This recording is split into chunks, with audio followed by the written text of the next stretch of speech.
What's up, everyone? Welcome back to Wednesday night's Mythic Conversations, and I am back after taking last week off to prepare for Powercon. I'm back here this week, a little bit different angle. I'm doing it at this table today because a lot of what I want to do is share some screens, share some of the stuff that happened at Powercon, of course, share the new wave, and I want to see comments because I want to go back and forth, talk a little bit about that. Obviously, it was an amazing weekend experience in Columbus, Ohio, alongside the Legionnaires and fellow toy fans. I've got a lot to talk about, and yeah, OxKrewe. The Cosmic Legion's OxKrewe Book 1 Thraxxon wave was fully revealed, so I want to talk about that a lot. And I keep saying I want to talk. I didn't want to do this show by myself tonight. We had such a great weekend that I didn't want the fun and the conversation to end. So I decided to bring in a special guest tonight, someone who was with me all weekend at PowerCon. Please welcome my good friend, Joe Vasapollo. Joe, welcome. How's it going, everyone?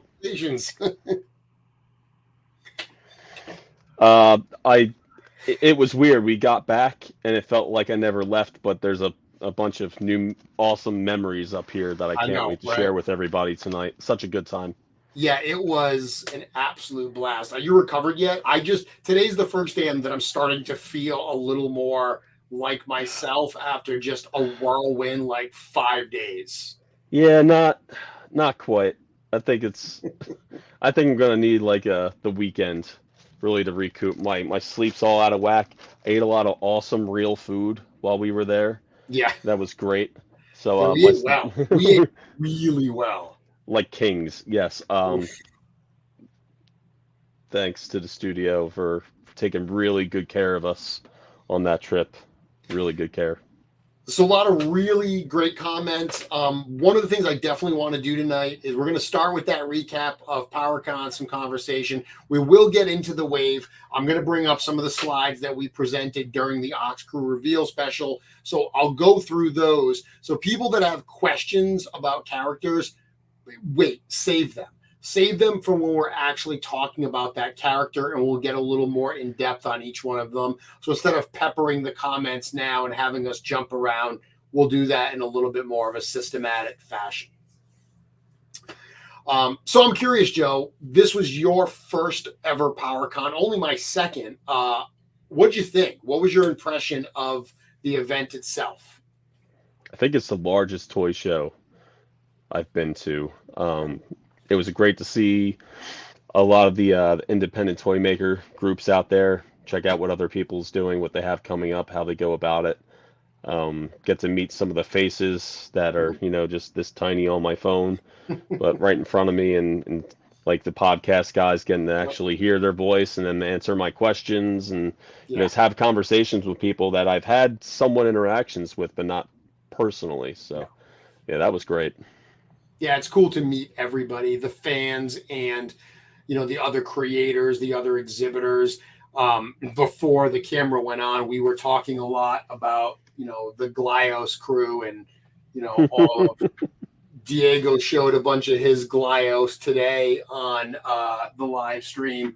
I've got a bunch here as well that I got from the show, Mangalore's.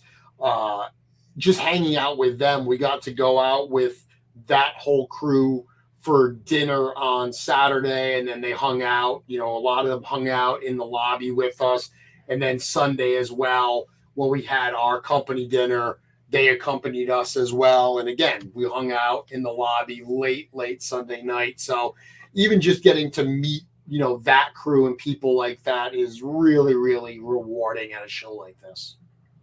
Yeah, just a bunch of people who love toys, creators that have been at this for a while. especially people who like inspire the horsemen to do their own thing and go in the direction that they did with Mythic Legions in particular, having the swappability of the characters. I feel like I never knew about Glyos before I started working for the studio or really, well, visiting. Um, but I know now that if I knew about its existence ahead of time, I would have been 100% in. Yeah, It was so much fun. I'm the exact same boat as you. I didn't know anything about these toys.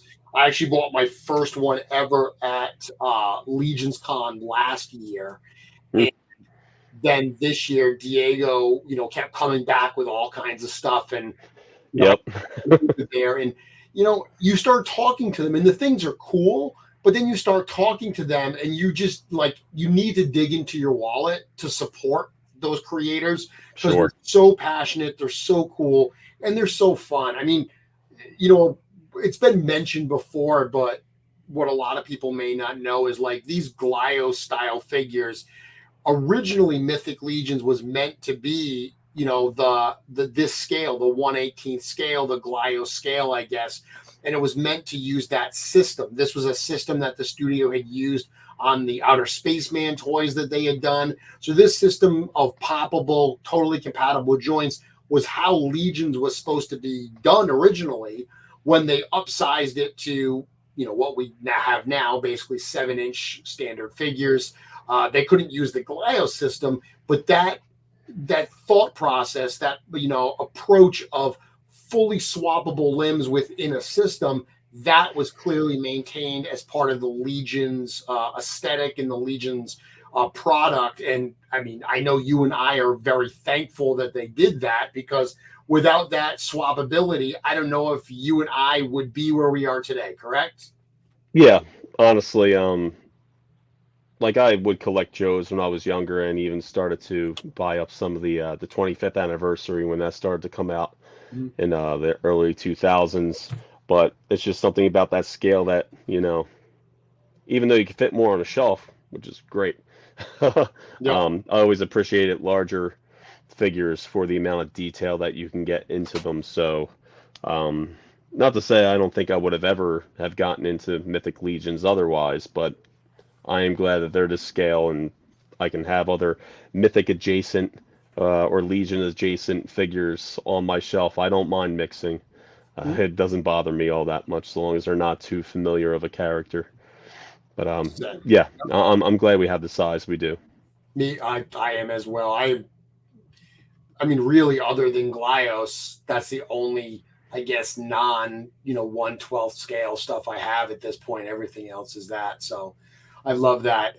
So I do have some photos here. We can kind of go through. Just these are some photos. Some of these I took. Some of these are ones that I snagged off Facebook from fans that I shared, on our social channels and so forth. But even starting when we first walked in and driving from New Jersey to Columbus, it took Jim and I about 9 hours in the truck. I think it took you guys just slightly longer because you made a few extra stops along the way. I know Yeah, Diego. one that I really wish we didn't have to. Yeah, Diego had to stop to buy a hat. So, That was important stuff. totally worth it. That Dude, I was worth it. That love the was fact that fulfilling in multiple ways. I love the fact that he bought that hat and totally just, that was a bit he just did all weekend. Yep. Just owned it all weekend. Uh-huh. Not Um, everybody can pull it off, but he did easily. So I he think the deal absolutely is now every trip to PowerCon on the way, he will select a new hat. a new So there'll hat. be that was a 2023 Diego exclusive Ooh. that we saw there. That's right. That's right. And next year it'll be another exclusive, but maybe a different beard style. Um, definitely a different hat, probably a different pin. I'm curious. I'm looking forward to it. Oh, that's hysterical. Well, we walk in, and one of the first things I do is I go up to the staff that's running the show, who are just amazing. Everyone that works the PowerCon show are great people, so helpful. And, they hand us our bag of badges for the show. And to see one of our products, Demistros, on the exhibitor badges and also on the cover of the official PowerCon, brochure essentially for the show. I can't lie, that made me feel pretty good. Yeah, I wasn't expecting to see my name on there. Yeah. That was pretty neat.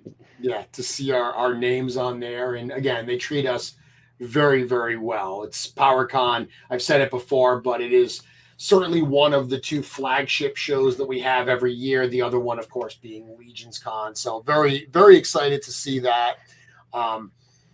Thursday night we got there. We unloaded the truck. We had to literally pull you away from the booth because it was getting late and we hadn't eaten yet.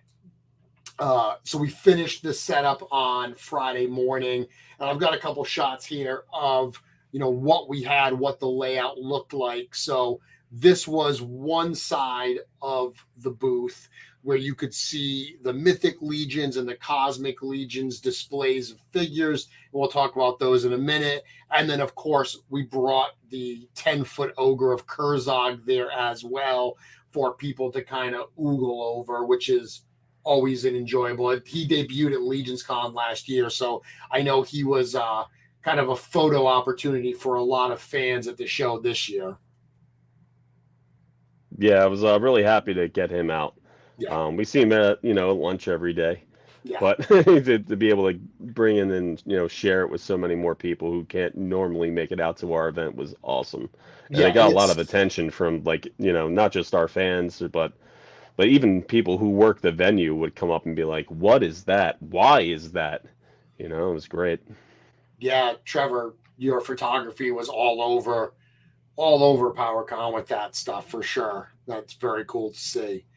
I mean, bringing Kurzog is no small feat. He does break down. For anyone that saw us break him down, so he does. His arms come off, and then he separates at the waist. There's like a big pole running up him, but even that, he's made of foam and 3D printed parts, so he's not he's pretty easy to be damaged, and thankfully he made the trip largely unscathed. Yeah, and the way home too, he's already back to standing up in the office. Nice. Yeah, it's great.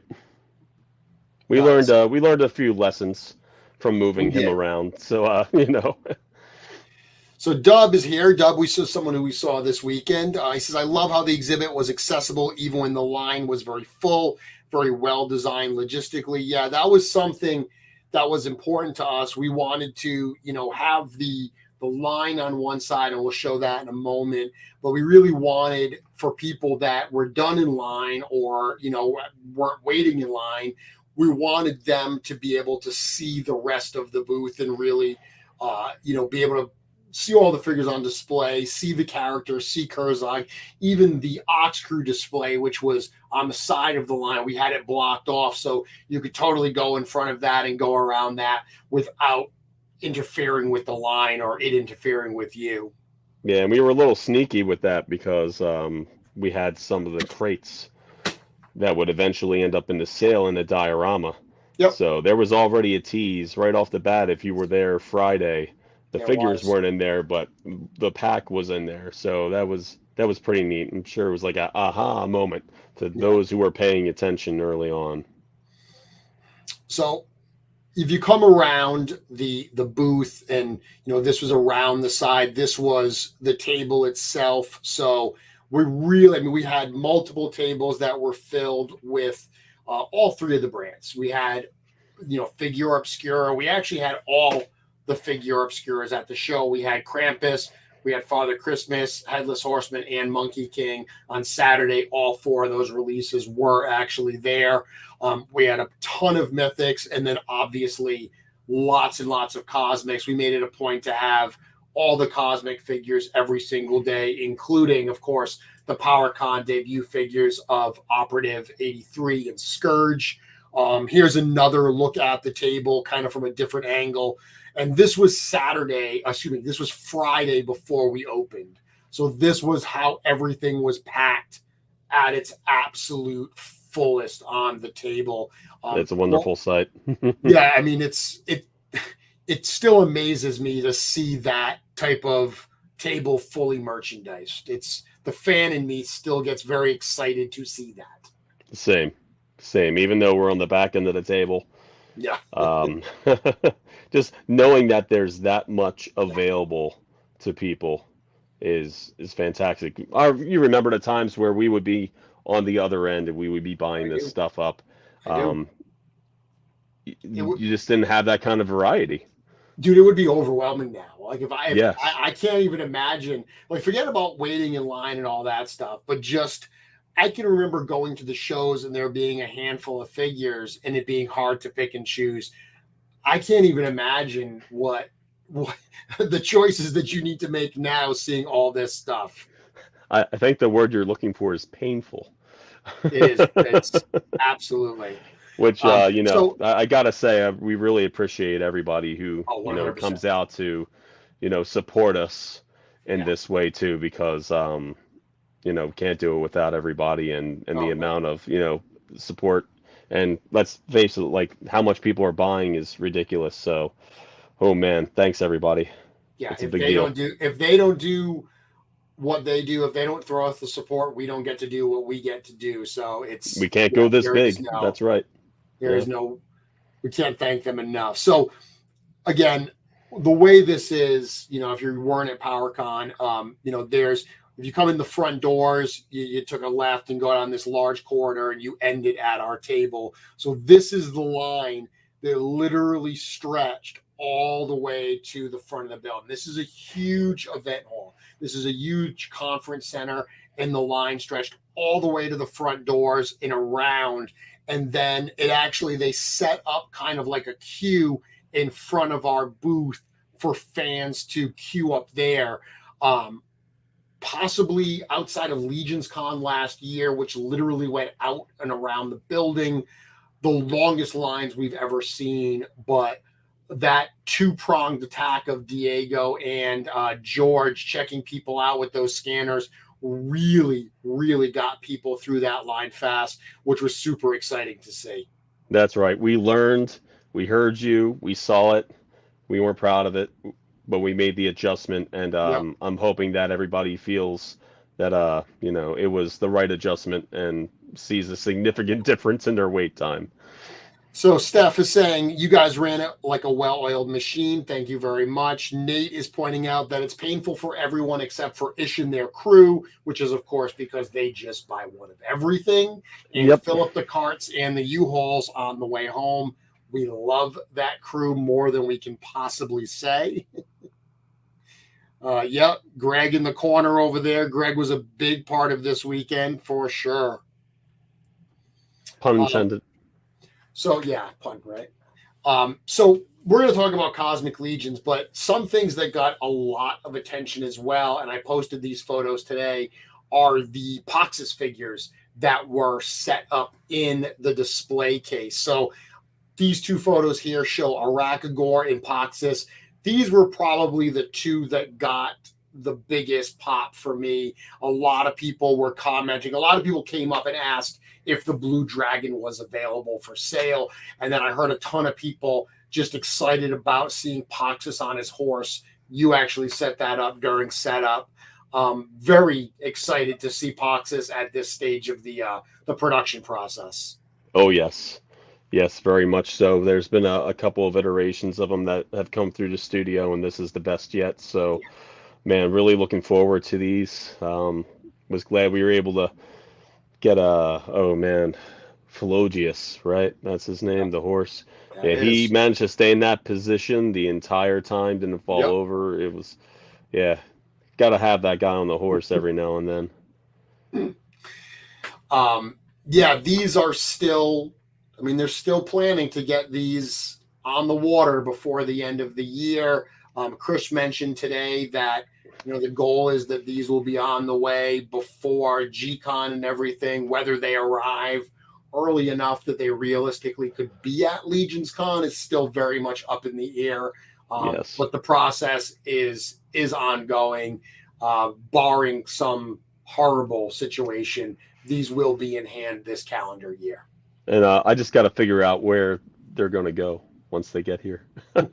We need a lot of space for an intern for a day. in the No doubt. office, and right now I would say maybe 2/3 of the floor space in there is inventory at the moment.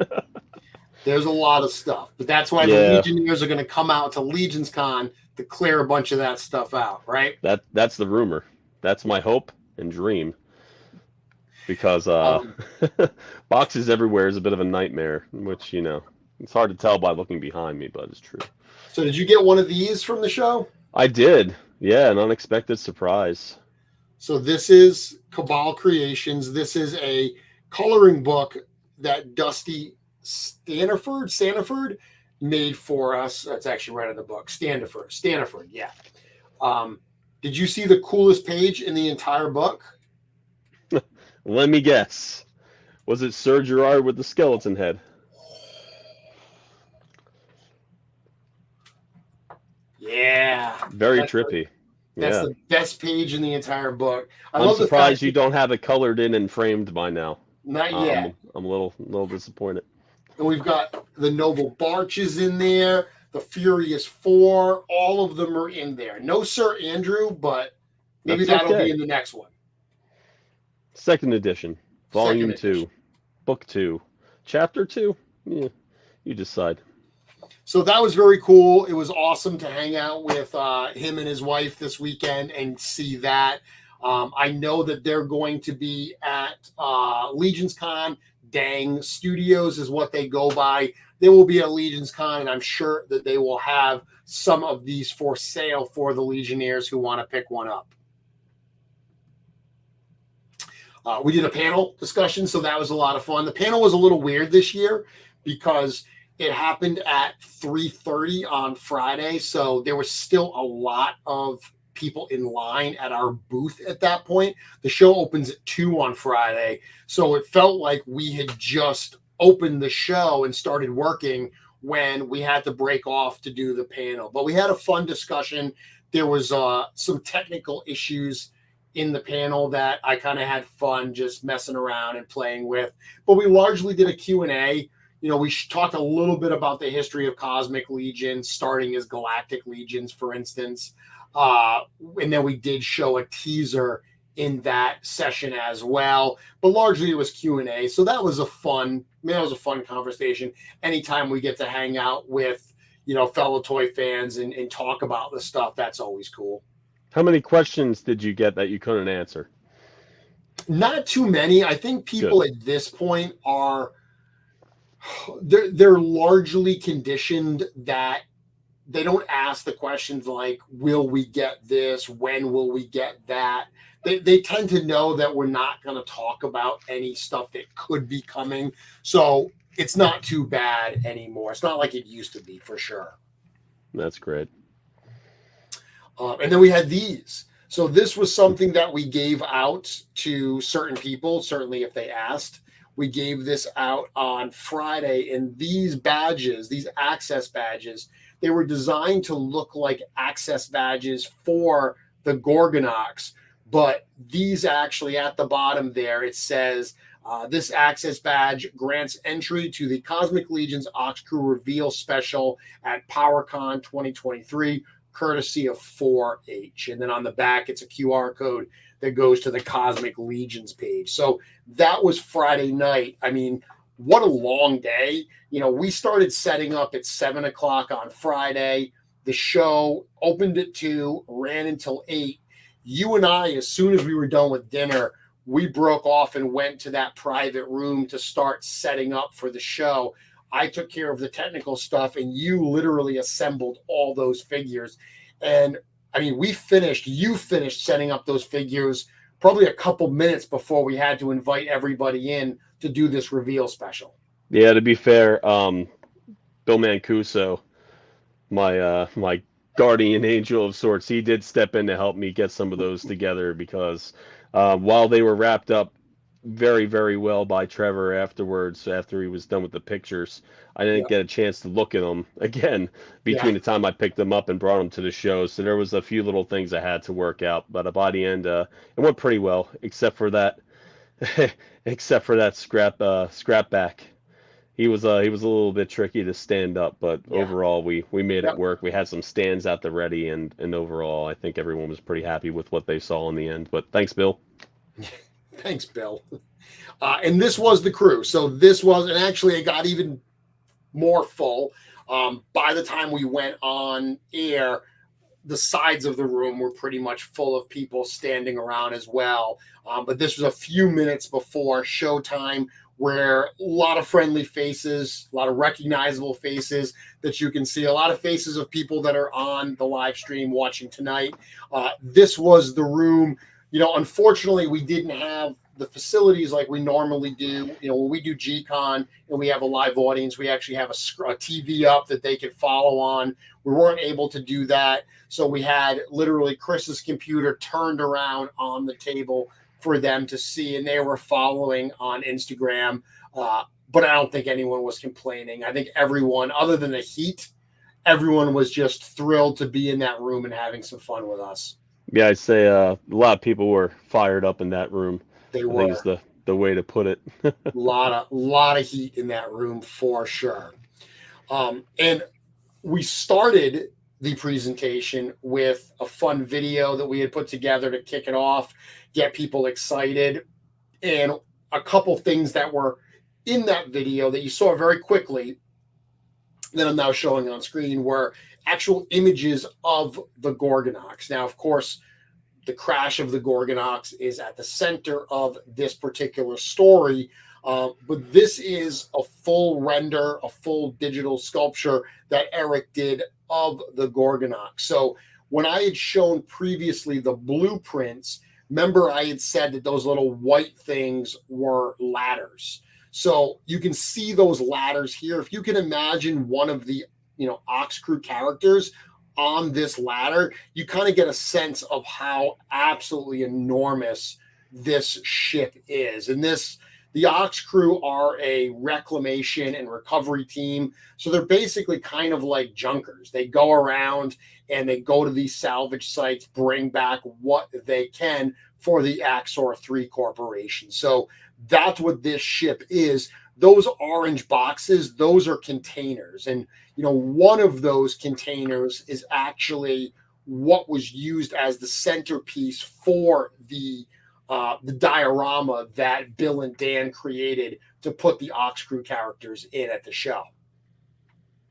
Yeah, watching that come together, whoa! It came together so quickly, that dio, with so much detail and intention to just the smallest things. Yeah, and that's only part what we showed at the Yep. show. That was only maybe half it of is the full diorama that was built, because there were many more sections that were completed that we handed off to Trevor for pictures. Yep. You see things in the background, exactly this piece.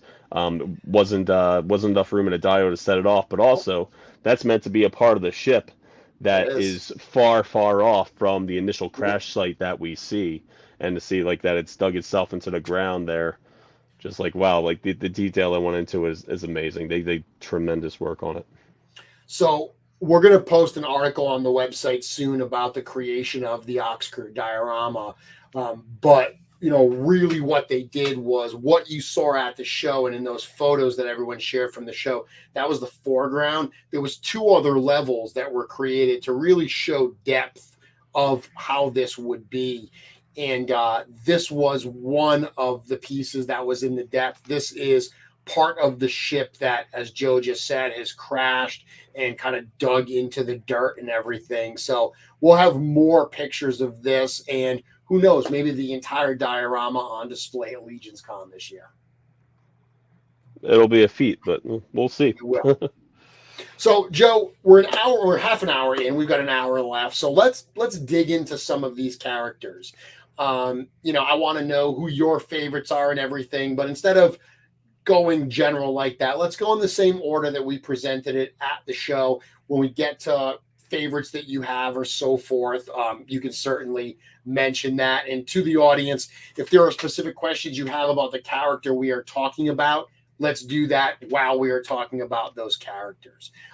As always, once again, thank you to the amazing 1/6 shooter, Trevor Williams, for making these images just look so incredible. These figures look so incredible. The environment shots that he took for this wave are without a doubt my favorite pieces that he's ever done for the studio. They added so much. I posted a logged entry today on the Thraxian Scout, and being able to use this photo in that shot was really cool. And one thing that people may not realize is I wrote all those logs before Trevor did the shots, and I gave Trevor all that content. So Trevor actually shot knowing what the story was and what the content was, which was really fun to do. We've never really done that, and it gave Trevor's work even more of a narrative type sense. I feel that he knew what was happening with these characters and the images, so they matched the storyline so well.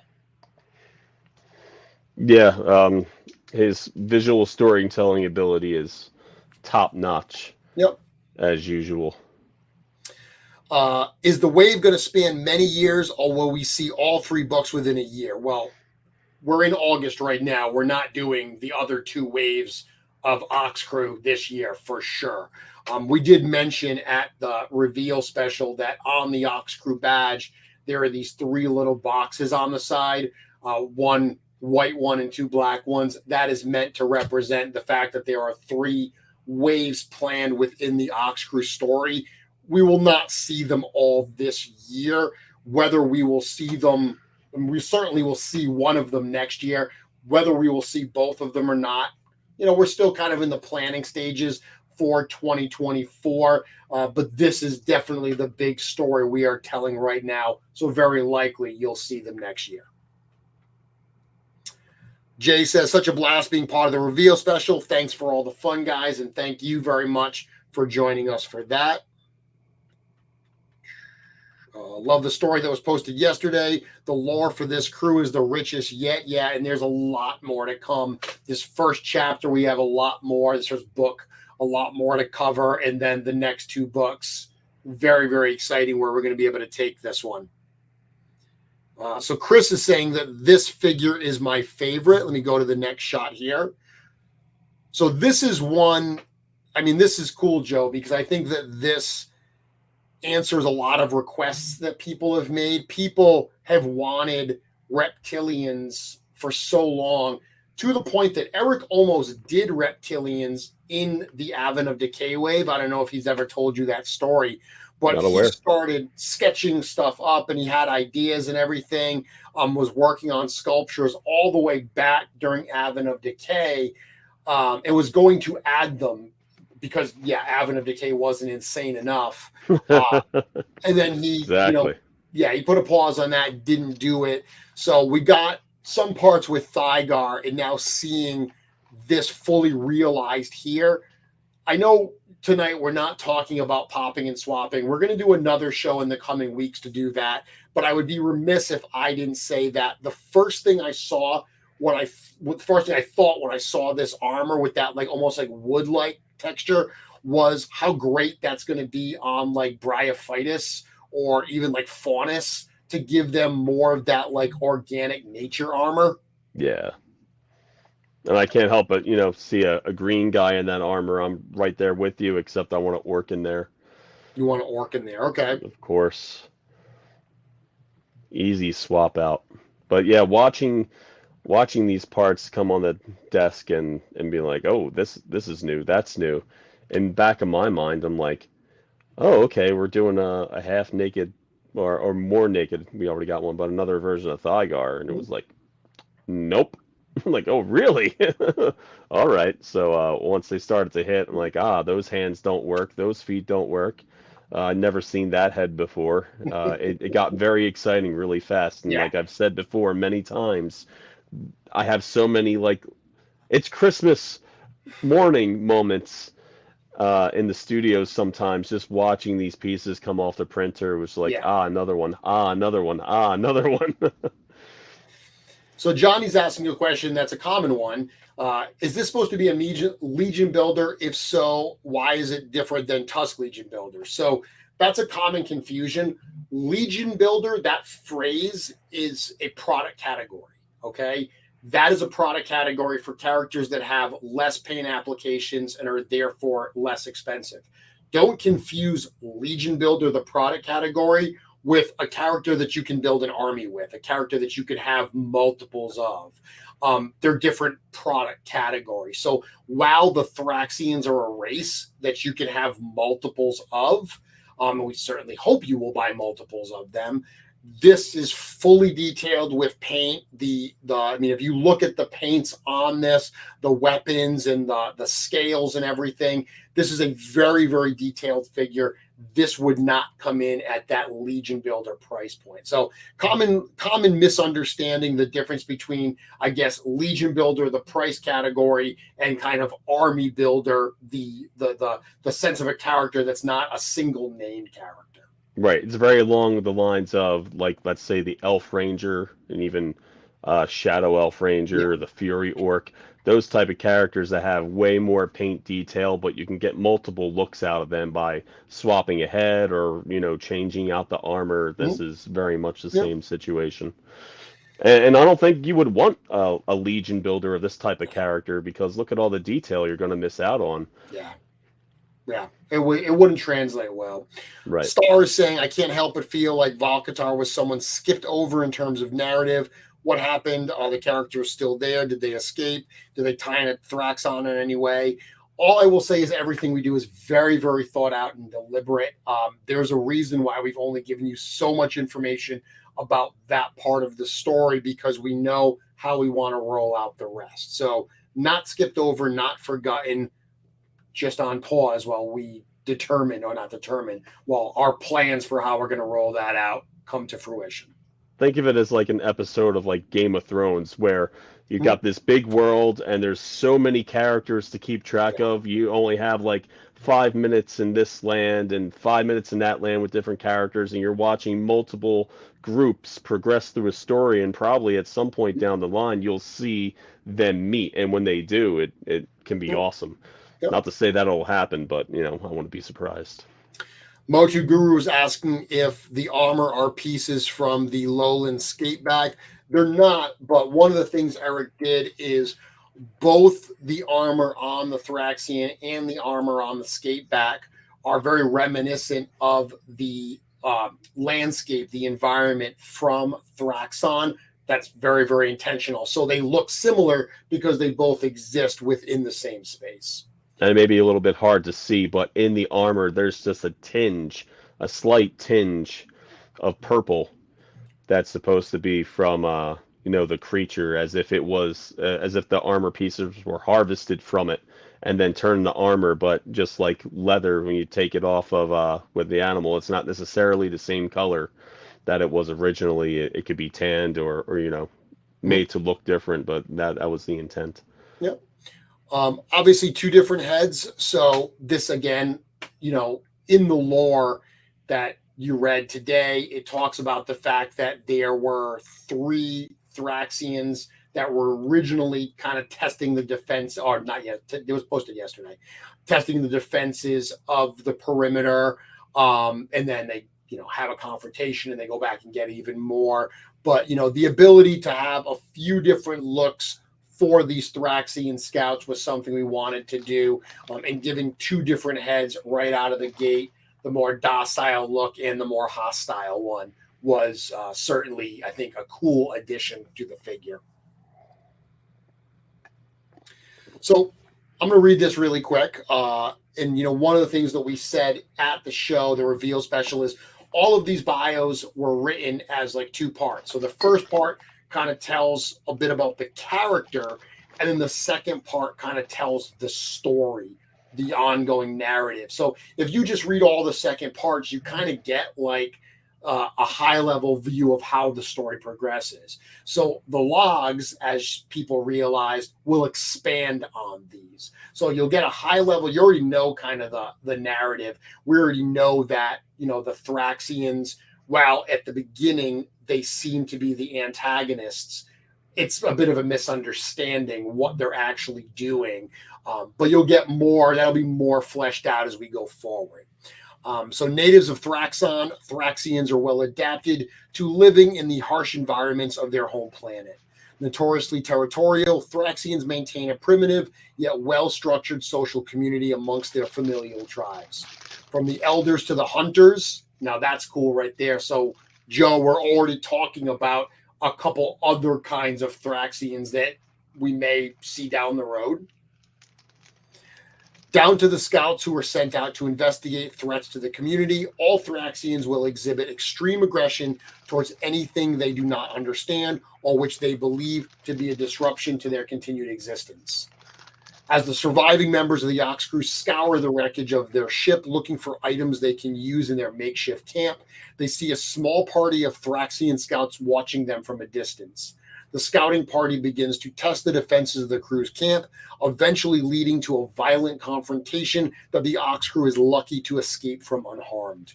The Thraxians retreat back into the rocky landscape of Thraxxon, but the OxKrewe know that they have not seen the last of these reptilian menaces.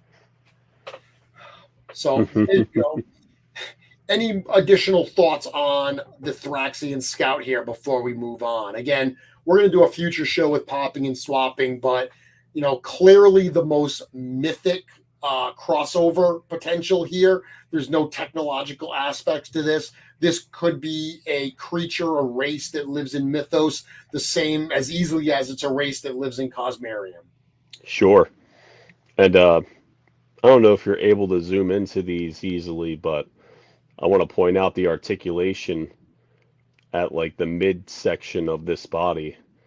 That's new, something we're trying out with this body type. Can't say for sure if that's going to appear in ones down the line, but it's new for this one. And also, the lower legs, you can kind of see how it's almost like two parts, one at the knee, or like just below the knee, and then the shins. That, at least on our end, that could become a point of articulation. Okay. Don't want to say that, you know, officially, but as it was printed out, it is two separate parts. So, you know, maybe we'll work out a way to have another point at that like mid shin level of mobility. Cool. Yeah. Very, very cool. I love the sculpt. That the head doesn't look like a lizard. It looks reptilian, sure, with the scales and everything, but I look at that and I don't necessarily think lizard. So seeing like another alien type of feature on this that's unfamiliar is pretty exciting, and I really appreciate it. Yeah, the fact that Eric said it was very much inspired by those classic sci-fi aliens. You know, when I saw it, I immediately thought of that science fiction. I mean, when I was a kid, it was like a special. It was called V. You know, I remember that and stuff. That's really, that's what immediately jumped out to me. So, Kevin, we are not going to be doing any comparisons today. We don't actually have the figures in front of us. As I mentioned, we will do stuff like that on a future show. Today, we're just looking at photos and talking about the figures. We'll answer some questions that we can, but we're not going to be doing any side-by-side comparisons. So the next one we showed was, you know, the leader, the unofficial leader of the Gorgonox, the pilot Velox Spear. And this is an important figure because this really introduces this new OxKrewe armor, which, crazy as it may seem, this armor has been sculpted forever. I got some pictures today, and again, another article we're going to write for the website is going to be kind of behind the scenes at the creation of this. But I actually have photos that Iz sent me of the original sculpture for the OxKrewe armor when it was 4-inch scale for Glyos. And another thing, anyone who's been to intern for a day in the studio section, not that I necessarily approve of people taking peeks at things in there, but I can understand when it happens. Parts of this figure, or a rendition, I should say, of this figure, a very early one, were in one of those trays of parts that we kind of forgot to squirrel away before everybody showed up. So there was this guy was kind of like slightly revealed earlier on, maybe not even this year, probably the year before. So yeah, these parts have been around studio wise and conceptually for quite a while. Yep. And I've already seen a couple iterations of the armor and how some parts have changed on it. If we went with the original or this, it's really exciting to see what's going to come from it. Yep. Absolutely. So I'm super excited for this new build, this new bulky armor. It's everything I loved about the Tusk figures at a bigger, chunkier scale, and I love big, chunky figures like this. So right out of the gate, this build is one that I'm very, very excited for.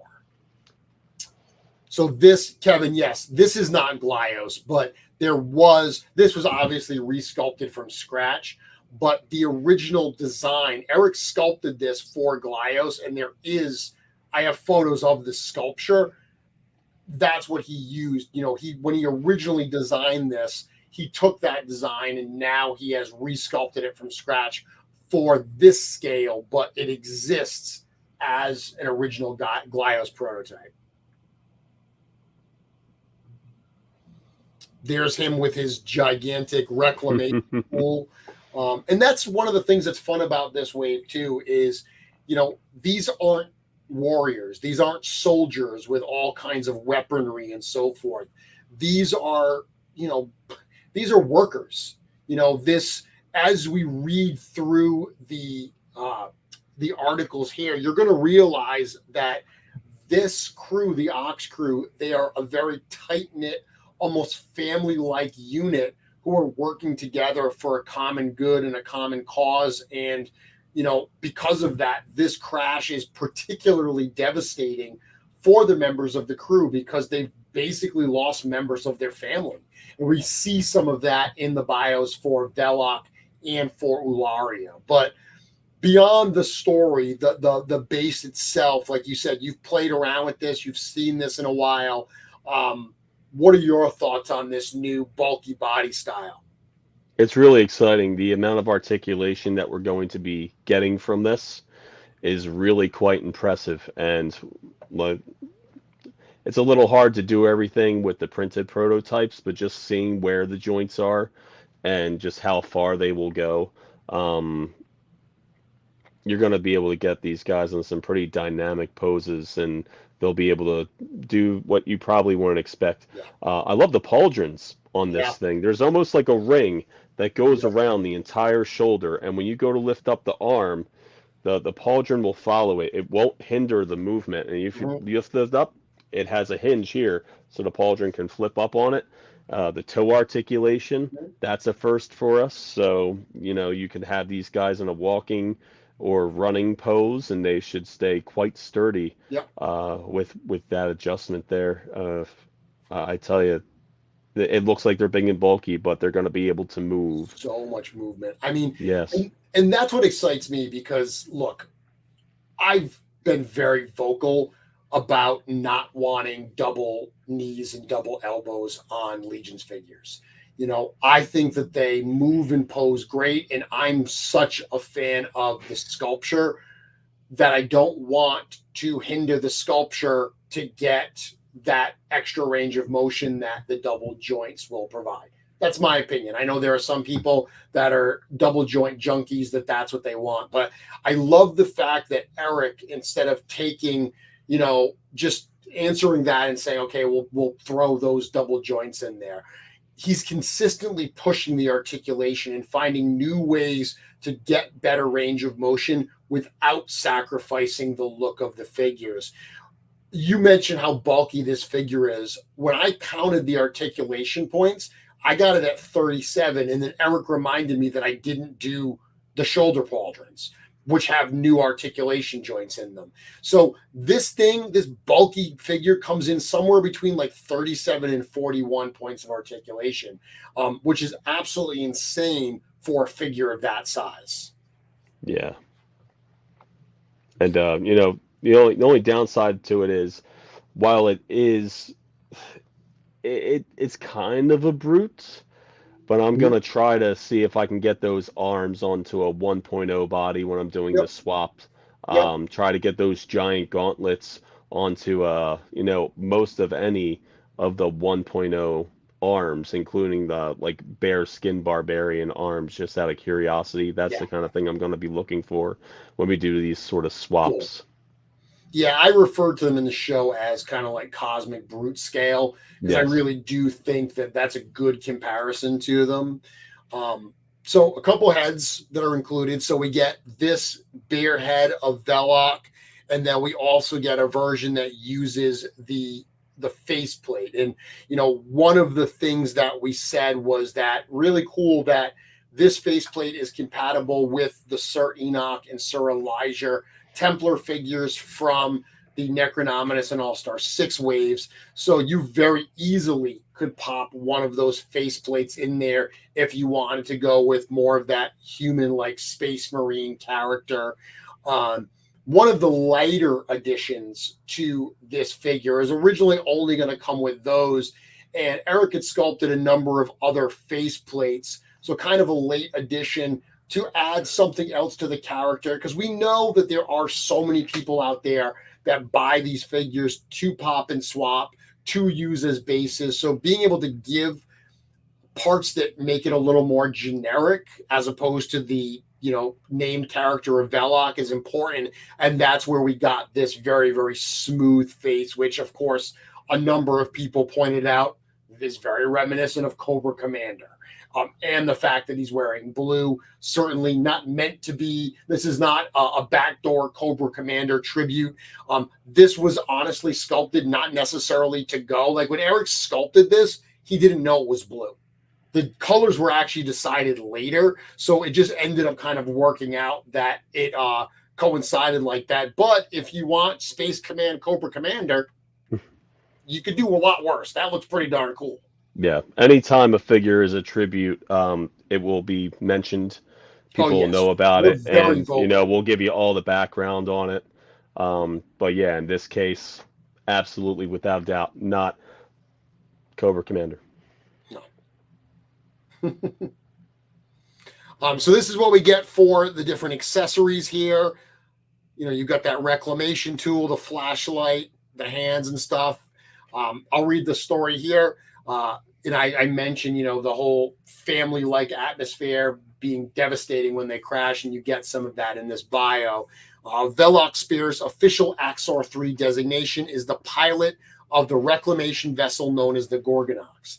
However, to those who travel aboard the ship as part of the OxKrewe, Velox is their unofficial leader and nothing less than a father figure to this unconventional family. Velox is the first to awaken after the Gorgonox crashes on an unknown planet. Devastated by the loss of so many members of his adopted family amongst the OxKrewe, he knows that the time for mourning them will have to wait. His first priority must be to those who have survived the crash. Gathering whatever pieces of the wreckage that they can salvage and erecting a makeshift camp inside one of the ship's damaged transport containers, Velox vows that he will find a way to protect the members of the crew that remain under his care. And the last photo I have here, really, I love this photo that Trevor shot because it really does show the difference between these two body styles. Again, not crazy taller, but so much more bulk to it. That torso, when you hold that in your hand, Joe, tell me, that's like just a chunk of plastic, right? Yeah, absolutely. And it has that backpack. It wasn't, I don't think it was prominently shown, but it gets a little top heavy over there. So we're going to make sure those legs are super sturdy to be able to handle all that. But it acts as a nice counterbalance when he has that big weapon held in front of him. Not weapon, the tool, that chainsaw of sorts held out in front of him. He should balance quite well. Yeah. It's again, it's almost along the lines of Slog again. Yeah, absolutely. Cloud, it is Gorgonox. I know it's got a Q in front of it, but it's Gorgonox. Q. Silent. Just call it the Ox. That makes it easier. So yeah, this is one I'm excited for, and we talked about this a lot at the show, but you and I have seen the other parts. So we've seen the other pieces of this build system. I think we can, without revealing anything, say that Eric went crazy. Like Eric really went way way overboard when it comes to the amount of parts he built out for the OxKrewe armor. Right. I mean, I think the belt even is going to have studs on it that you can swap out the parts between characters if you want to, customize the things that are on the belt. These kind of like giant bolt pieces that are on the chest, we're hoping that those are going to be swappable. I don't know if they're going to be glued or not, but there's going to be variations of that throughout the line. We've already seen on the other character that center chest emblem, that is a piece that's separate. So you're going to be able to have a lot of diversity in this one piece just by swapping out some really small parts, and there's a lot of forethought put into that and a lot of advanced ideas that are ready and loaded for whatever comes next in the use of this model. Yep. And I know that the waste parts, unless something changes, obviously when we're working on this, we're making assumptions in some cases because they're not at the factory yet. Right. Realistically, the OxKrewe armor is at the factory. They've been working on the tooling for some time now. But the idea is that those bits and bobs on the belts will all be removable, so you can mix and match them and use them as you see fit. Make your own character with the 3 different looks that guy and she comes with. So this is the next character. This is Ularia Spear, the another member of the OxKrewe, and the first chance we get to kind of see the difference between these two armors. Some people in the chat before the show were asking about, what makes her shorter than Velox.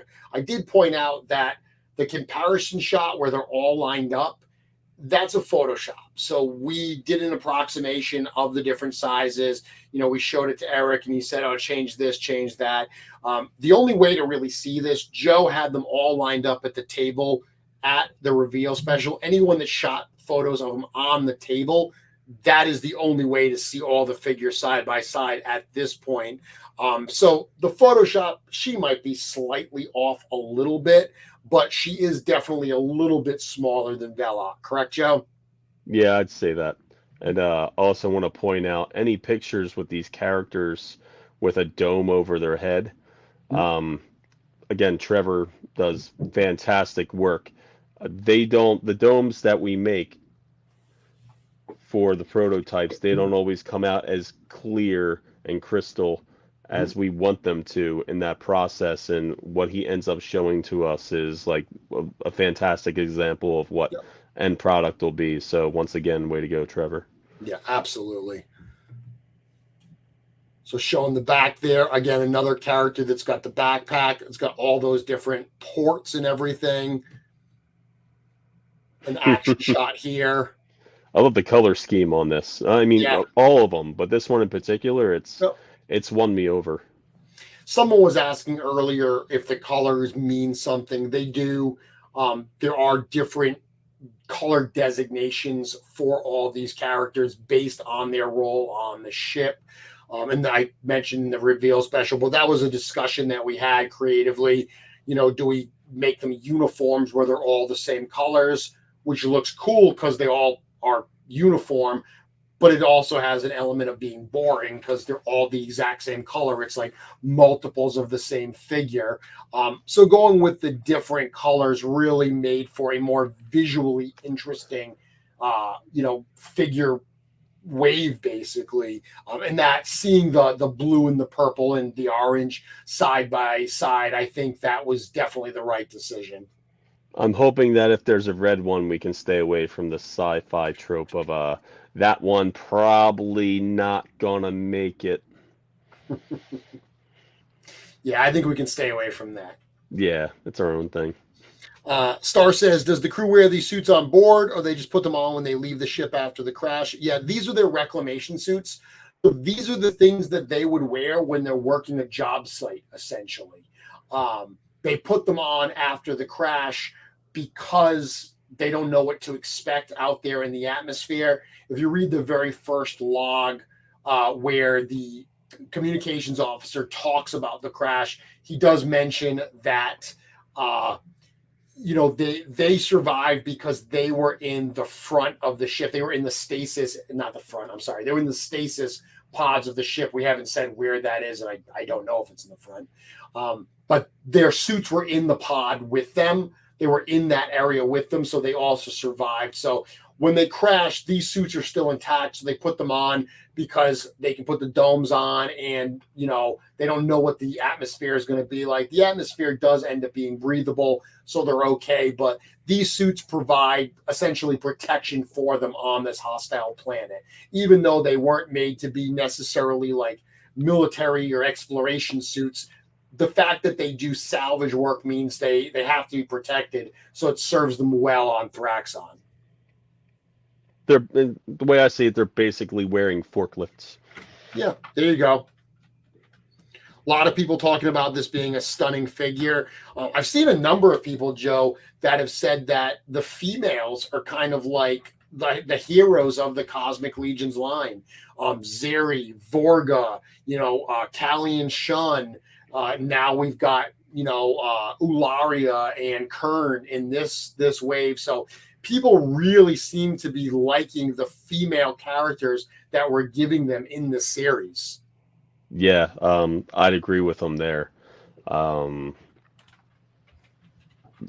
The designs, the paintwork that's done on these is super clean, super crisp. Mm-hmm. The colored choices on these, Eric's more than just a sculptor. Like the full vision that he has of these going together is just fantastic. Yeah. And I love how with Cosmic we can use colors that you wouldn't normally think passable in Mythic. So getting to see basically the full rainbow of colors and diversity of the characters is very exciting. There's no boundaries here. Yeah, we're going to talk more about color in a little bit. I want to bring something up that I think is really cool to see. Drew asks, with us knowing what's coming down the line, what figures would we recommend buying multiples of? That's tough to really answer without revealing anything. But I mean, obviously anything that comes out, look, it's no secret. We said at the show, we got 3 members of the OxKrewe in this wave. We said to people, look, we hate it when lines don't complete a team. You've got 1 member of the X-Men missing from your toy shelf. We know that sucks. We're going to complete the OxKrewe team. So you're going to see this type of armor more, but it's going to have new parts, new colors and stuff. So anything you buy multiples of now, even if we get similar things in the subsequent waves, if you're buying them from a customizing and pop and swap standpoint, you're going to get some mileage out of any of these figures for sure. That's right. Jeremy, their race and home planet is awfully similar to Zeri and Callian. So we haven't said this, but yeah, they're sister planets. So Curious and Therius are actually sister planets. It's something that we'll explore a little bit more down the road. But that was one of the creative conversations we had when we were deciding. When Eric sculpted these characters, he wanted them to have a similarity to like Zeri and Callian, who are both Zuvanoids. So the fact that he wanted them to look similar yet different, we said, well, okay, they're not Zuvanoids, and that's where we came up. We called them Tuvans or Tuvanoids, and we called their planet Curious instead of Therius. So there is a connection between them. We already know what the difference is between the 2 sister planets are, but yes, good looking out. That Cloud, that is definitely a connection there. Oops, popped my earbud out. They aren't similar by mistake. Do I still have you here, Joe? Yeah, I'm just being really still. I popped my earbud out and I was making sure that I didn't mess up my sound. There's a chance that my headset may die between now and the end of the show. Here, similar. Oh, Trevor's already calling the test shot, saying he's going to need this test shot. He's already saying that he wants that one. So we've got 3 different heads. Once again, we've got the bear head. We've got the head that's got the mask type piece. And again, this faceplate essentially compatible with all the Velox, with the ones that we mentioned from Cosmic. And Joe, this is my favorite little faceplate. I love this one so much. Yeah, I mean, you don't know what that is. Oh, We haven't said. Joe, I lost you. Completely gone? Oh, there you go. No, it was me. I did knock out my speaker. I'm good. So Yeah, please, so I said, Joe, this is my favorite. Please continue. yeah, we don't know what this is. We haven't said. Mhm. But that's not a bad thing because now it's whatever you want it to be Absolutely. until it appears on something else, and then even still, it's whatever you want it to be. Is that some kind of mechanoid? Is it a mask? Is it something that another alien type needs to wear to survive? Like, Mhm. who knows? You decide. Or pop it on something else and make your customs. This could be one of the characters that didn't survive the crash, Yep. who was on the ship beforehand. So, Yep. you tell us. You tell us what you want. Here, that mask is actually just flipped upside down, so it could actually stand for Trevor's shot here. Number of different hands, number of different accessories we've got here. One cool thing is this weapon that you get, that handheld, the way that front piece, that circular sword connects, it's the same thing as the bigger tool that Velox uses, or any of the other characters, the Thraxian miner. That system is compatible with all of them. So you could put that circular saw on one of the larger ones, or you could put any of those front attachments on this smaller handheld one. Yeah, the larger ones, I just so happen to have one here, like on Vorga.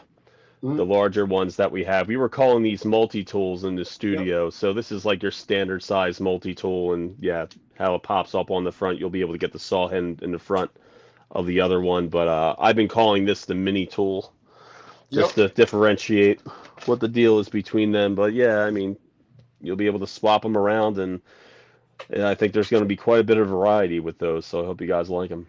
I agree. So Ularia and her husband Velox have worked for the Axor 3 Corporation as reclamation specialists for many cycles. As the navigator of the Gorgonox, Ularia's job is to chart safe passage for the OxKrewe to wherever their assignments may take them. She takes this role incredibly seriously. For those crew members who travel alongside her are more than just her co-workers. They are her chosen family, and she is the protective mother whose job it is to keep them on the right path. Stranded on a strange planet with limited equipment and fewer resources, Ularia cobbles together broken pieces of navigation tech, eventually discovering that they are on a planet called Thraxxon, deep within the fourth ring of Cosmerium.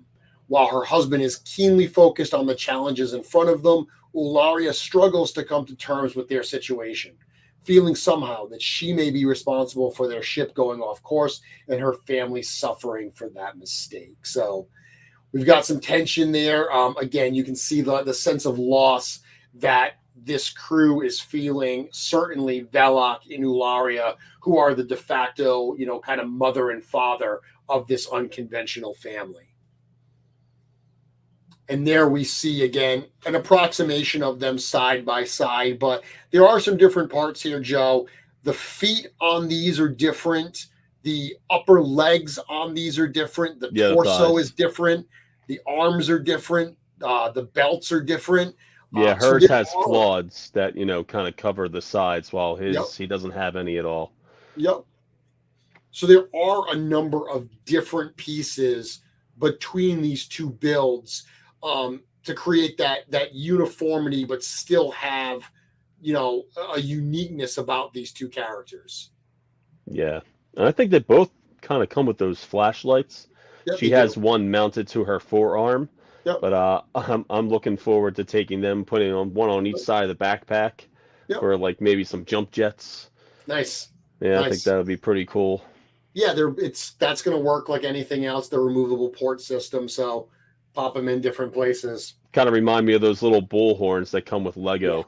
Yeah. Those could be thrusters too, or a flashlight or whatever. So apply that mindset to these parts as you move with them. So looking at those two characters, Trevor took this amazing shot of them interacting with some of these props. And you mentioned earlier that we kind of got a little sneaky here with these, not only showing them at the start of the presentation in the environment shots, but also having them around that diorama. You know, we said at PowerCon day one, we assembled the full OxKrewe crash site diorama, but didn't put any figures in it. And then on Saturday, all the figures that have been revealed were added to it. But we did put these crates and computers and everything in there. So fans didn't even realize they were seeing an early peek, but they were. And this was one of the two reveals live in the room that I felt got the biggest pop.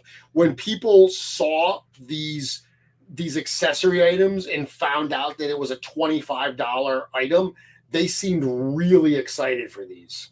Yeah, and most of the parts that we have are our accessory packs. We have our heads, weapons, hands, wings, all things that kind of like snap onto a body or are meant to be held, and this is a whole new area that we're looking to explore. And you know, the diverse use of these parts is really exciting. Yeah, absolutely. So you get some cool stuff here. You get these two different boxes, and I'll show, both of these boxes, both of these crates open up so you can have some fun and store some stuff.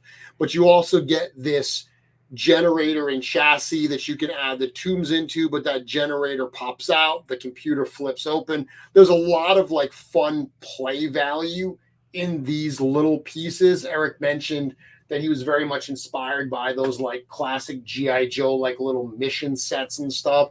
And I totally see a lot of that in here. But I also think these are going to be wonderful additions for both toy photography and for just having some things to make your actual shelf displays a little more fleshed out and interesting. Yeah, I mean, honestly, I could see some battery packs going into those cases and maybe having some kind of wire popping out to to get used on some LEDs or something. They're just ready to be messed with. Great as is, great for what you can do with them. And even in the display, we had the two crates especially. I think we had them in different colors. Yeah. I think there may be one piece in there, the blue kind of generator. Yep. I don't know if that's part of it. Oh wait, that's the part that slides out of the casing. Slides Oh, out. hey, that caught me. Yeah, it goes I into forgot the that was two chassis pieces. and then it just kind of slides out. Yeah, that's very cool. So that could be a different piece all on its own. Yep. No, and we'll see. People asked, will we see other versions of this? People asked if we will see other versions or other pieces of the crash site. I can tell you that we don't have other pieces of the crash site ready to go. But if these do wonderfully well, who knows what the future could hold if this is the kind of thing that really seems to resonate with fans. So now we come to this guy who, for many, seems to be the favorite of the wave. This is Akka. This is, I called him kind of like very much a Thistlethorn-like character. There's an aspect of the character and lore between those two that have some similarities, but even just that kind of cuteness factor. I remember Eric talking before that for the Advent of Decay wave when they dropped Thistlethorn, they weren't sure if fans would think he was too cute, and he ended up being one of the most popular figures. So I feel like Akka is going to fill that same role. Absolutely. I love this comment from SHSO Addict. I'd take a bullet. I look at him and I wonder, what does he sound like? That's something I'm gonna have to ask Eric. I want to know. I want to know the voice that this guy is using. So let's look more at this. The kind of turns here. So two different heads. So he's got the head with the goggles on, but he also has the head with the goggles off and the goggles as a separate piece. Now, again, we don't know how this is going to be constructed, but from what I could see, Joe, this is almost like, a torso, like a standard, because this is a 2.0 figure. So it's almost like that 2.0 torso, like Aya Sapidian, and that neck is like a big extra piece that pops on top of it. I think as of right now, that neck, I think that neck is part of the entire like large torso from like Okay. where the split is midsection all the way up to the neck ball. It's one solid piece as far as what I've seen. What we always say this, what happens at the factory Yeah. afterwards could be a little bit different from this. But Okay. from what I remember, the from the midsection, mid torso, all the way up to the top of the There's a whole neck new piece. is Okay. one solid piece. Okay. I don't know how diverse of a head type you're going to be able to fit on top there. Yeah. I could have swore that when I was looking at it, that it felt almost like, kind of like, Kragnar in Arakagor, how it's Yes. almost like their neck is like a separate like piece that's on top of the Hmm. shoulders, and it's not meant to be removed. And I personally haven't tried to remove it. I almost got the impression that it was like that it was like a piece on top of a piece. But again, we won't know until we get it from the factory. Yeah, there's I, plenty of times where we send one yep, solid piece to the factory and they or split it. even one file, and yeah, they make it into multiple pieces. So I can't say for sure that it's going to stay that way. I can tell you that like the wrist pieces, those are removable. So those are separate pieces. Those come off, so you can display him with bare forearms should you choose to. And he's got all these little, accessories, all these bits and bobs, all about him, which really are part of this character's personality and story anyway. Yeah, it's Going through the really interesting. The comments. little things that are hanging off him, all the details, they look like they very much been scavenged from other things and just kind of thrown together.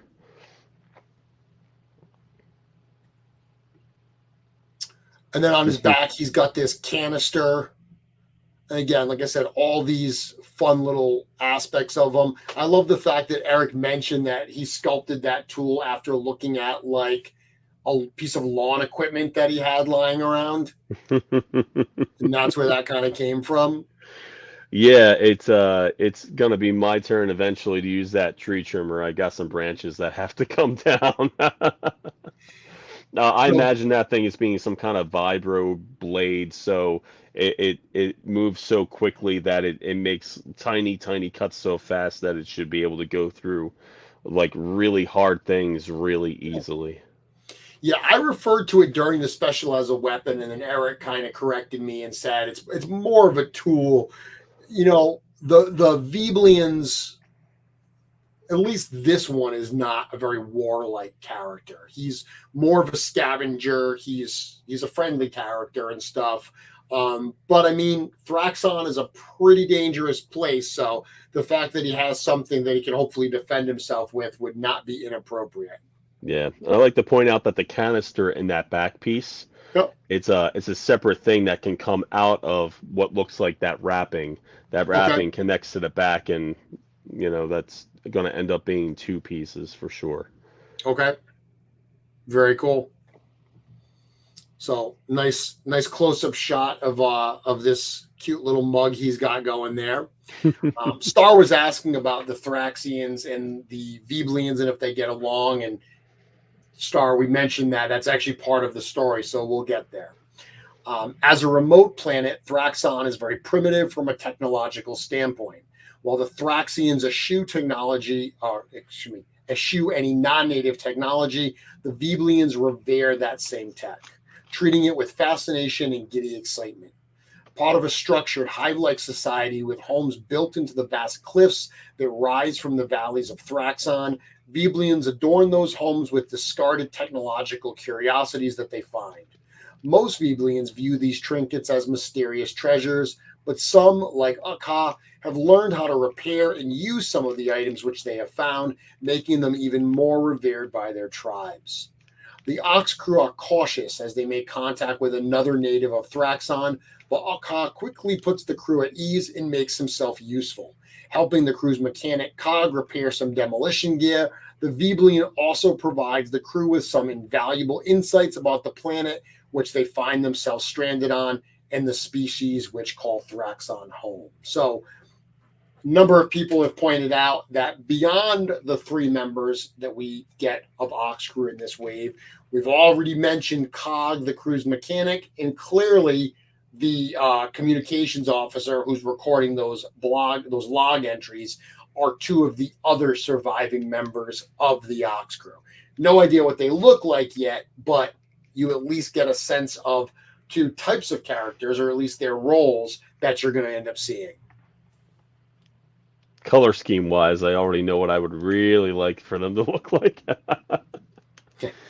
Oh, Dub says that Akka was definitely Natalie's favorite. So they were right in Nice. front at the reveal special. And as soon as you put him on the table, I heard her gasp and say, "Oh, he's so cute," which was just such a perfect, being up there and presenting, getting that kind of reaction, that kind of really honest reaction, was so incredibly rewarding. Yeah, not everything that comes from an awesome toy line has to look like it's going to eat your face off. Yes. Yeah, I definitely appreciate the range of character types that are in this wave alone, really. Now, this character, I know a lot of people are calling him like a goblin. Let's be very clear. He's really not goblin scale. He's a big character, with his legs are not super tiny. His arms are long. His neck is really long.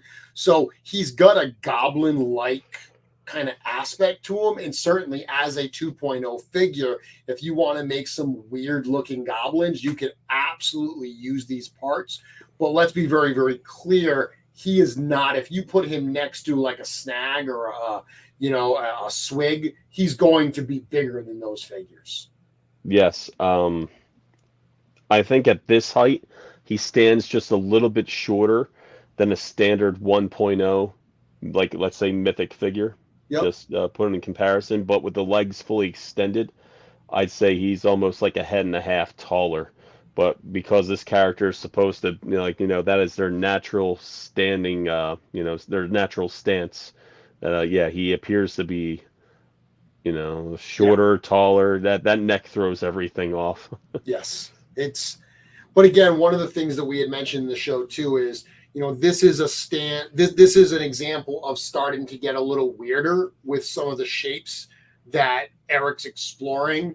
I'm personally very excited to see him do some really unconventional body shapes, some things that people aren't going to expect. We're seeing that roll out kind of slowly in the wave for very specific reasons, but I'm excited for it, for one. Yeah. So this is one that until I saw Kern, who is my favorite, this was probably my favorite of the wave. Orvar, the character that we kind of called the space dwarf, because it's got that bulky, really stocky build. Knowing your kind of love of the dwarven folk, you are a king under the mountain for sure. I have to imagine that this is also a figure that you enjoyed as well.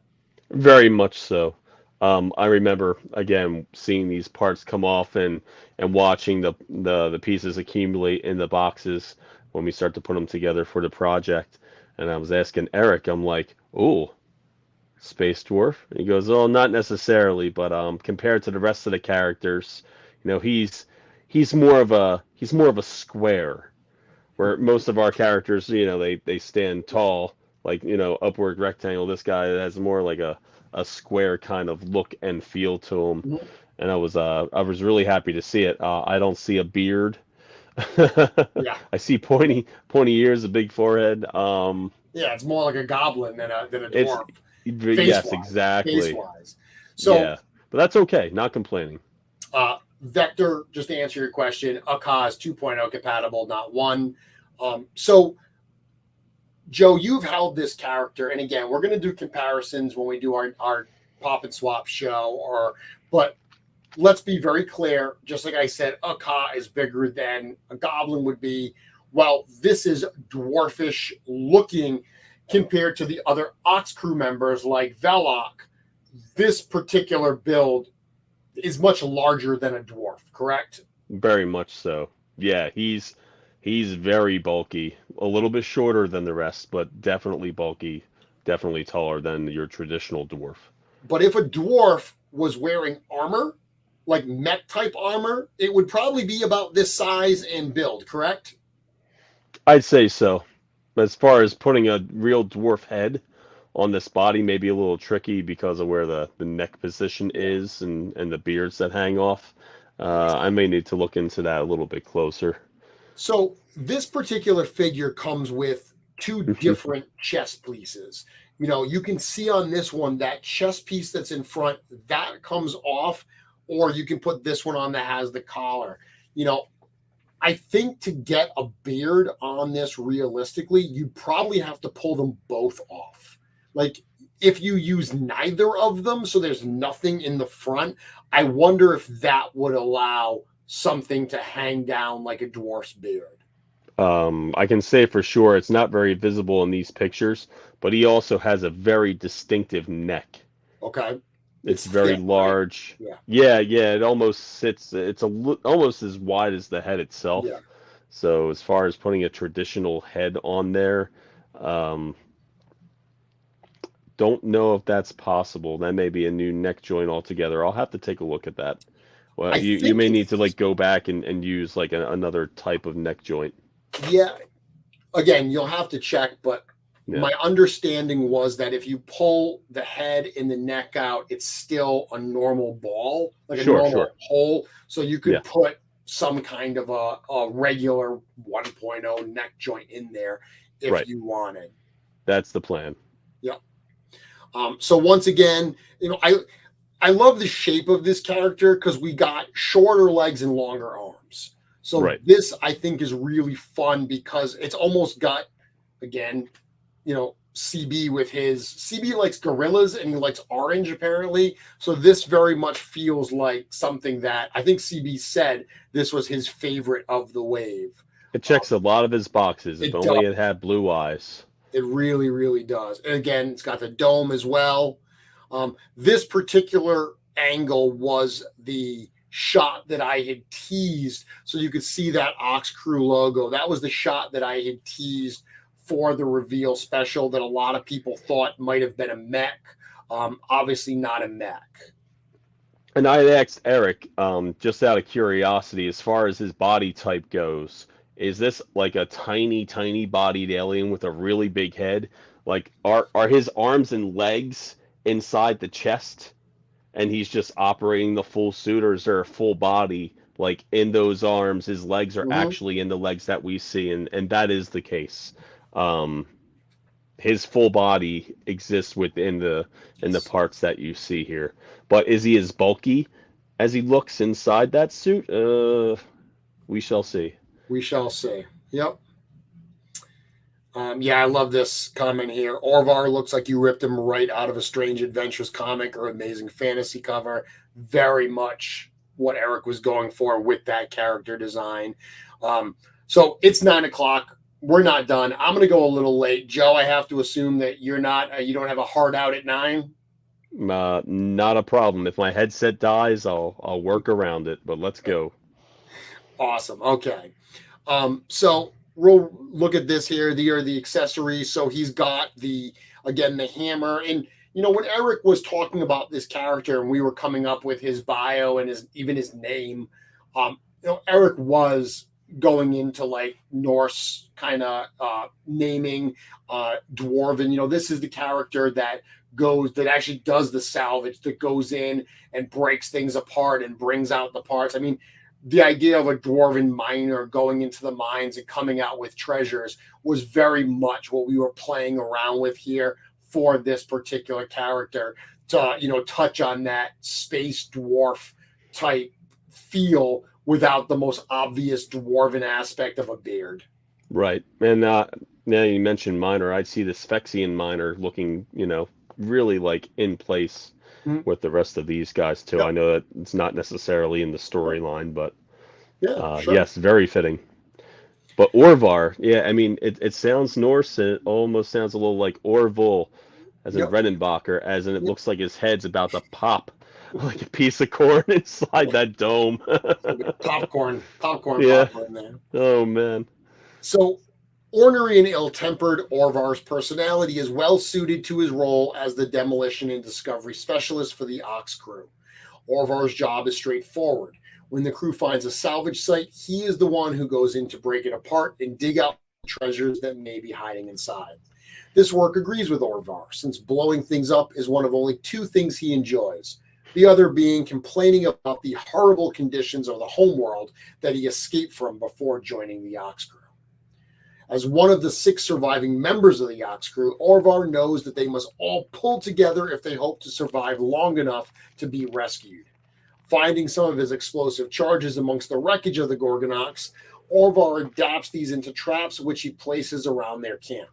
While these explosives are meant to keep the OxKrewe safe, the vibrations made from the detonations of these traps end up attracting attention to the crew's makeshift camp from some of Thraxxon's most aggressive inhabitants. Of course, we know we're talking about the Lowland skateback, which we're going to see in just a moment. But before we do so, this photo here, this is one of the most exciting photos I think that I had put together for the reveal, showing these 3 OxKrewe characters side by side and just imagining how these are going to look on display.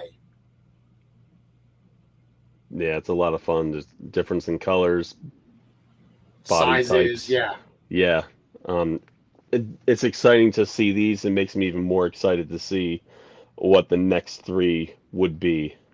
Yep. These bios were definitely not written by AI because I'm the person that wrote them, so I can certainly tell you they were not written by AI.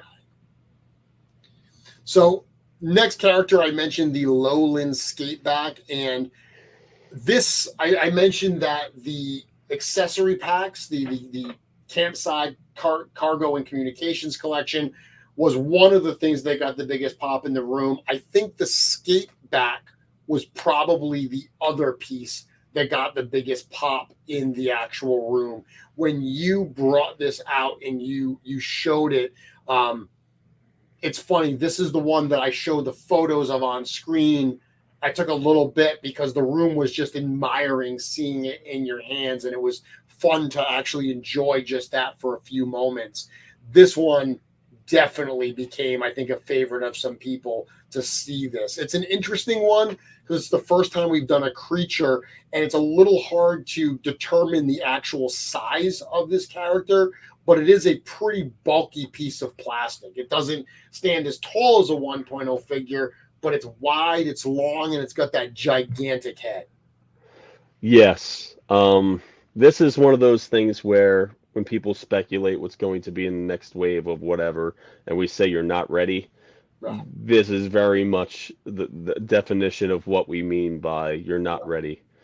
He also comes with another set of like front leg or like front Hands. paws. Yep. Yeah, so like he may be able to look like he can grip things as well. As far as it standing up, like again, it's a prototype. I don't think it's going to be meant to be able like to rear up. Yeah, you know, we'll see, but I don't think it's going to happen. No, it's not meant. I saw some people asking if this can walk on its back feet. The way that the head is going to be, it's not meant to be on 2 legs. Right. The extra hands that it has, these extra hands, they're meant more for like slashing. You know, like if it was on its paws and it slashed with its hand, as opposed to actually standing up with those hands. Now, you can use those hands on other 1.0 figures if you wanted a more monstrous type clawed hand. They're big. Yeah. But it's not meant for the skate back to stand on its legs.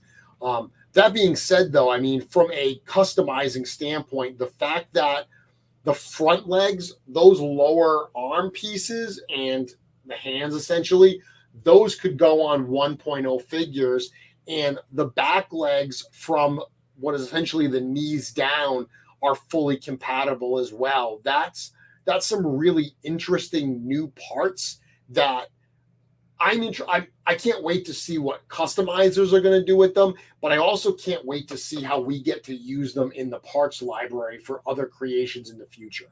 Yeah, that's right. When these parts and when the first iteration of these parts appeared on my desk, we were using, yeah, just for example, just tossing together here, we were using the upper arms of Bearskin Barbarian as the front upper legs, and we had these kind of armor pieces that would slide on to the upper part. Initially, it was just going to be that. This was going to be reused. And then, after messing with that for a bit, we were a little concerned about how the materials would sit on there. So it just turned out to be its own design afterwards.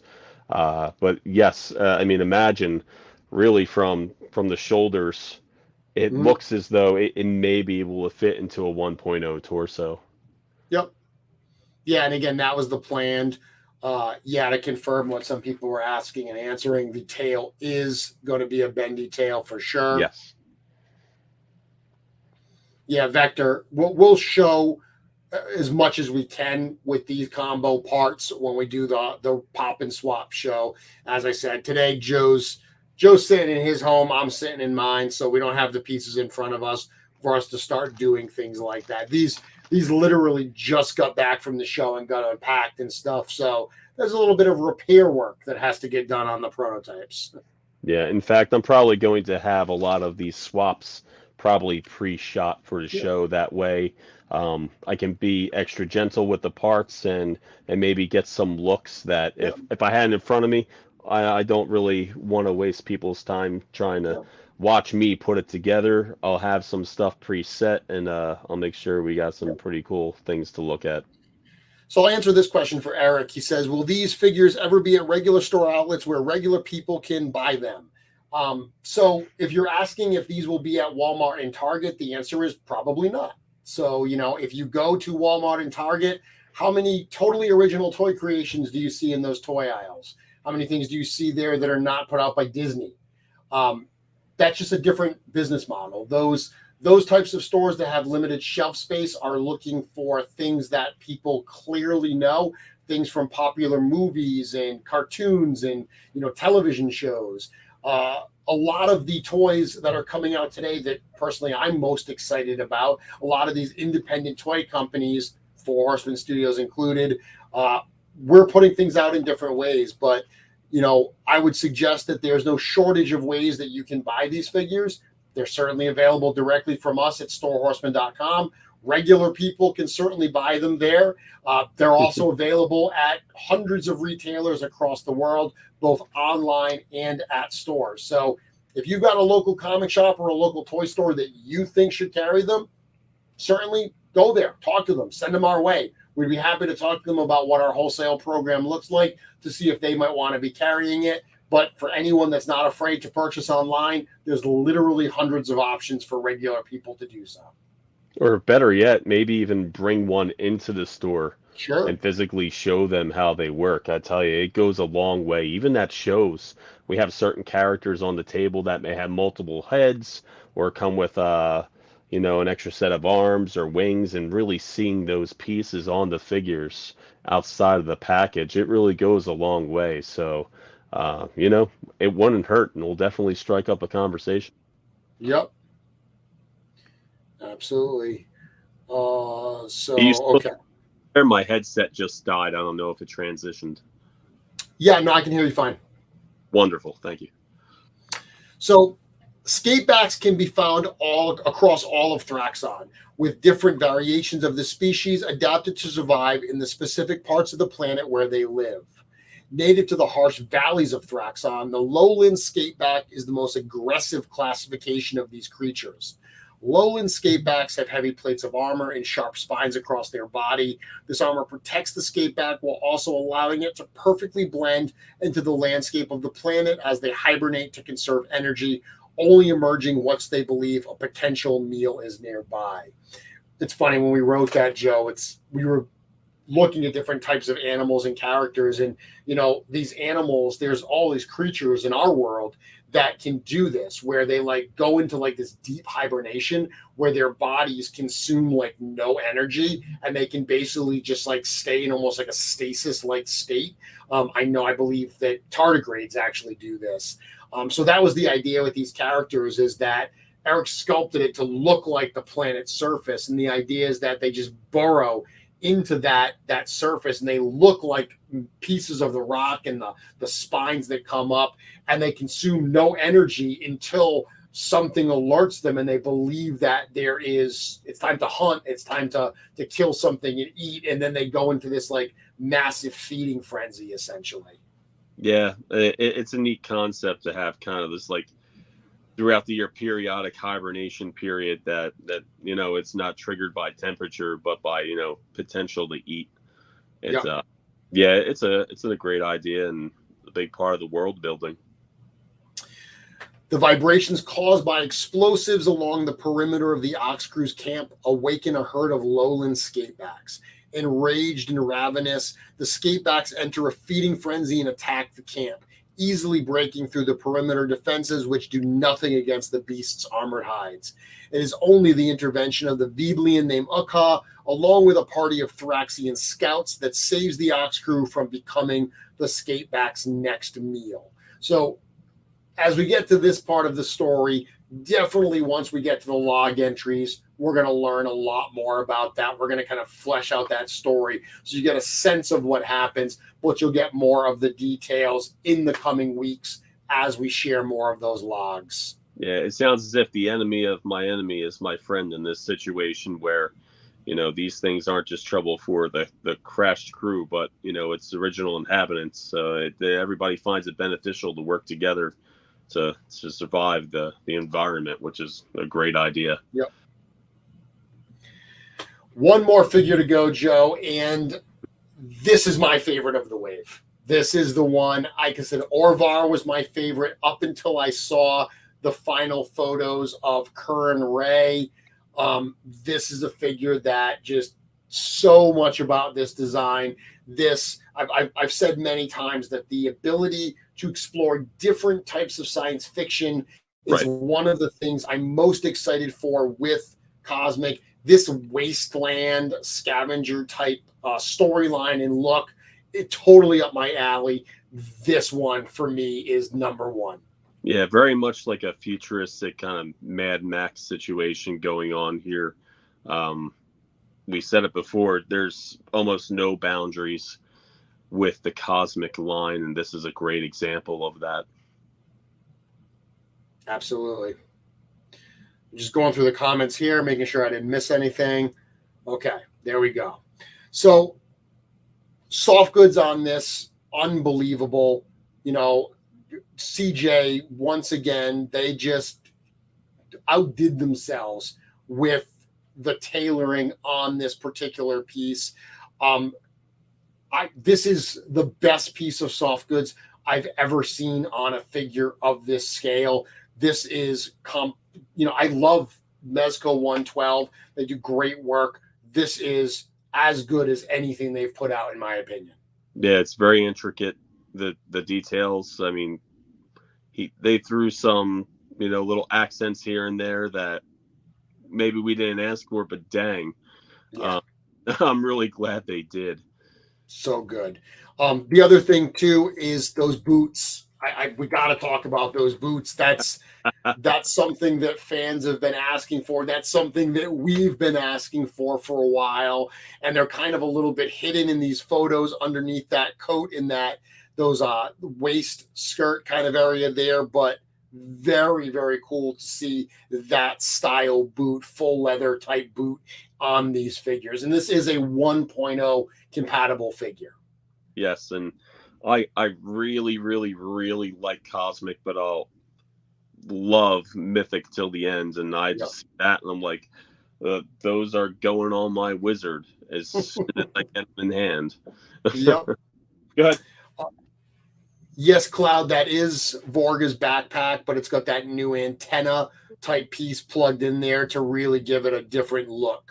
Here's Sir Andrew himself. So oh, Sir Andrew. Hello. Hello. Yep, bedtime. Right. Yeah. All right. See you tomorrow. Have a good one. Night. Love you, buddy. Sleep Bye. well. Hey, Good night, Sir ignore Andrew. all the words you hear through the walls for a little bit, okay? Okay. Just this once. All right. Good night, buddy. Love you. Night.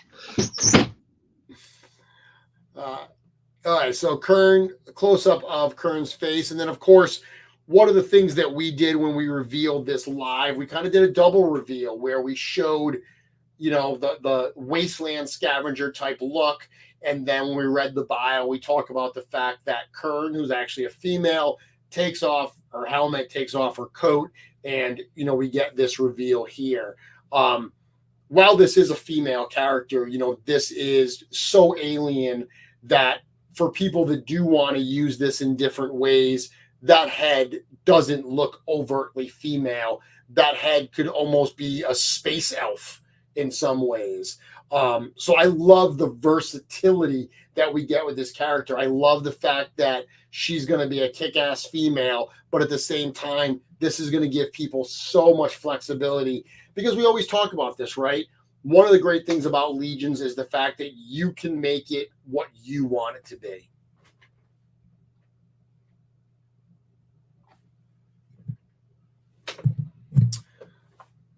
So looking at this here, you're getting, you know, a lot of the 1.0 parts, a lot of things. Those are the arms from the Vorga figure. Okay, Joe, I just lost Joe there. That's why he's not talking. So I'm going to continue in Joe's absence because I assume that you can all hear me. No problem. So this particular one here, I love this. This is the race that this character is the same race as the Sligor Gravekeeper figure from the Grave Knight wave. So someone was saying earlier that this is the second time that we've seen both a female and a male in the line from a race, which is pretty cool. The accessories that you get here, another one of those tool-like weapons, binoculars, that weapons belt, and of course the hands, backpack, armor, etc. So let's read the bio that we've got here.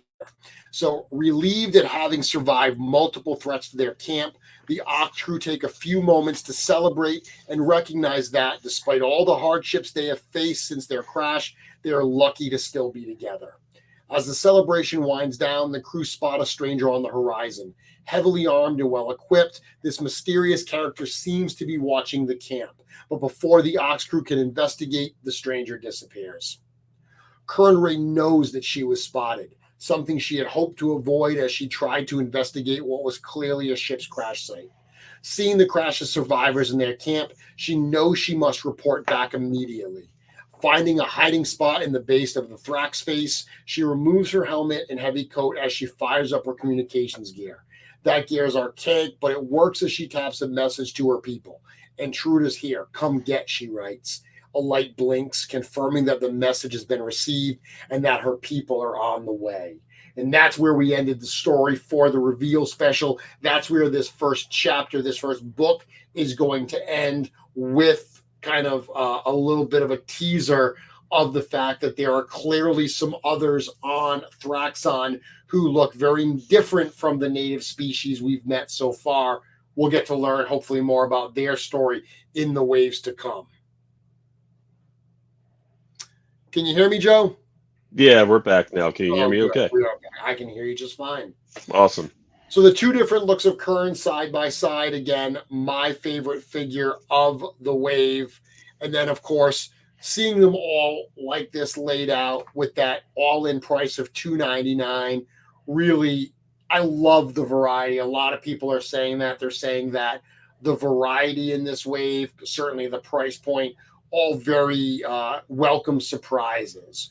What are your thoughts now that we've seen the full group here on this wave? Anything else that you want to bring up, Joe? And then for the chat, any other questions you'd like us to get to before we call it a night? Super excited. Very eclectic batch of characters here.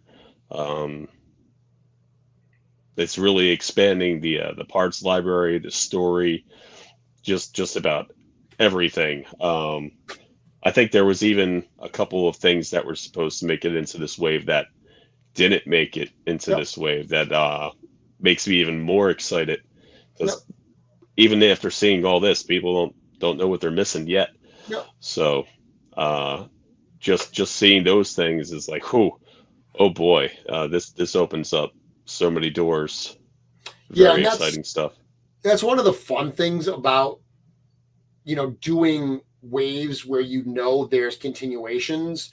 You know, as we plan out these waves, it allows us to move things around because getting to that price point, getting to that $299, that was something we really wanted to do. So being able to figure out what the narrative needs to be and what pieces are essential and what pieces can be moved around to hit those certain price points. Those are all very nice ways to be able to build out these waves, as opposed to just, we got to cram it in because we don't know when we'll get back to it. No, all those situations, you know, what makes sense for the storyline, what makes even sense for shipping in some situations as far as box sizes go, especially now that, you know, the character types are so diverse. There's so much taken under consideration every time a wave is revealed. But of course, I'm looking forward to swapping these parts around with Mythic. To be honest, there's quite a few pieces here that will work very well. But the weapons on those Thraxians, I mean, you know, without a doubt, easily swapped. And it's interesting because I've heard some people that have been like, and they said this with Scourge, where they're like, oh, you know, I don't like my cosmics looking too mythic.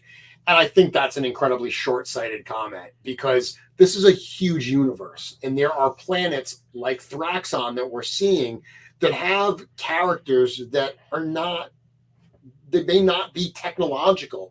You know, having these Thraxians that are much more primitive type characters, it makes sense in the storyline. It's still cosmic. The simple fact that it could live in Mythic, you know what? Yeah, that's nice from a marketing and a crossover standpoint, but it's not being done. Like, I will tell you that at no point do we say, oh, we have to add parts into this that will cross over with Mythic to try to get crossover sales.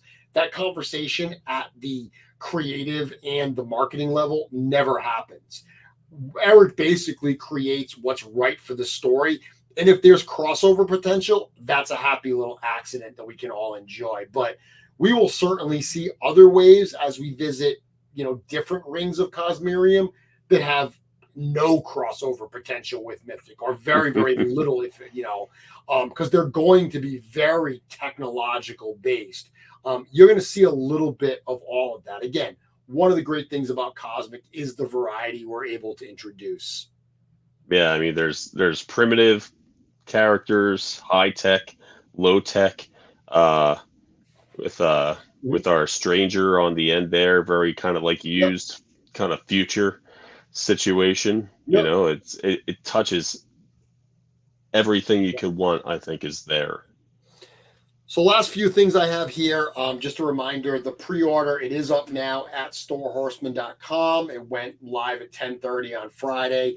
That is going to go for actually just over a month at this point. Today's the 16th, so it ends on September 17th at 11 p.m. Eastern time. So you have just over a month total to get that pre-order in on this wave at Store Horseman.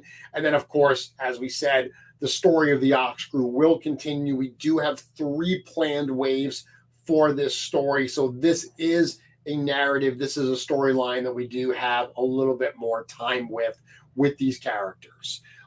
Finally, the prints. We debuted this print by Tom Whalen at the show. We sold a number of them at the show, but not the full run. It is only limited to 100 copies. We are figuring out timing right now, but we will be dropping this on Store Horseman as an in-stock item probably in the coming weeks. We'll probably drop the skateboards that we had left over from Powercon as well at the same time. So certainly follow our social posts if you are interested in picking up this Tom Whalen print. One thing we did mention is this was very much designed to be book 1 print. We do hope to do 2 other prints to match the other 2 waves that we're going to do. And yes, they're huge prints. They're 18 by 24. They're the size of this combined print I have here for the Grave Knight fights. So when you get all 3 of them, it's going to be wildly impressive, but also very, very large. Finally, if you want one of these awesome OxKrewe shirts, hit up RetroRagsLimited.com. You saw all of us wearing it at the reveal special the night of the show. You can own one as well. They've got it in this maroon color as well as a number of others. Last thing I want to show, Joe, is just this. We're talking about color in the wave and color in the line. I realized this today as I looked through this page on the website for Cosmic Legions. Look at all the variety of shapes and color and everything in this line so far. This makes me very, very excited. Yeah, lots of possibilities, touches on everything. I see a lot of shades of green in there, which is pretty cool. The green and orange stick out to me. Now, I know it's not intentional, but there are lots of orange. It's just so much. Yeah, it's just so much fun. Yeah. Like people customizing these things, there's no wrong way to do it. What we're able to do, almost no boundaries. The finishes, I know that Eric has teased a couple of things, the type of parts you'll see in the future. Yep. We've got some plans. They are very exciting. It's just going to get more and more diverse and involved. Yep. Absolutely. So any last thoughts, Joe? Any last words that you want to leave everybody with tonight, either on the wave or on Powercon? I know that one thing that I heard a lot this weekend is fans saying, "Oh my goodness, I can't wait for Legions Con." You know, it's interesting that Powercon, people say it's like a mini Legions Con, or it's like, you know, a precursor to Legions Con. It's a way bigger show than Legions Con, but the actual Legions element at the show is not as big as Legions Con. So I get why they make that comment, but one way or another, yeah, I have to agree. It's got me very, very excited for November. One thing that the team has mentioned multiple times about PowerCon is that it feels very much like a family reunion. And I saw lots of aspects of that, getting to meet other people they work with in the industry over the years, other toy creators that are up and coming, and so many fans. It's really great to talk to everybody and just to totally geek out over this stuff and talk about what we like and what we'd like to see. It's very exciting, and this is just like a primer, like a training period for what we're about to do with Legions Con, even down to that diorama, the one that we put together, that is about 75% complete to my knowledge. So I'm really excited to see what 100% of that looks like. Very cool. Yeah, it's great weekend. You know, the family reunion aspect is certainly true. I mean, there were so many familiar faces. So many of the people that we saw at PowerCon this weekend, both attendees who were there, as well as a number of the other exhibitors, are going to be at Legions Con as well. So they're very much, I couldn't tell you how many times I heard people say, "See you in November," as they were leaving on Sunday night. Hey, I'll see you in November. You know, so that was very, very cool to see. But yeah, it's a great show, a lot of fun, whirlwind of a weekend. It almost feels like, you know, when you go on vacation and you get there day one and you've got the whole week ahead of you, and then you're leaving, the vacation's done, and you're like, where did the week go? It's just a blur. Yes. That's really how PowerCon feels. And I'm sure it's how Legions Con will feel, that there's so much excitement leading up to it, and then so many memories gathered during it, that it just goes by so quickly, and you find yourself driving home for 9+ hours, just thinking about everything you just experienced. Yeah, there was lots of that. I had a great co-pilot in Diego. Going back for a bit of a ride along, buddy. It was a good time. He made the time go by real easy. Yeah. But, yeah, I mean, I'm glad Legion's Con is only about as far from home as work is. So that'll be nice.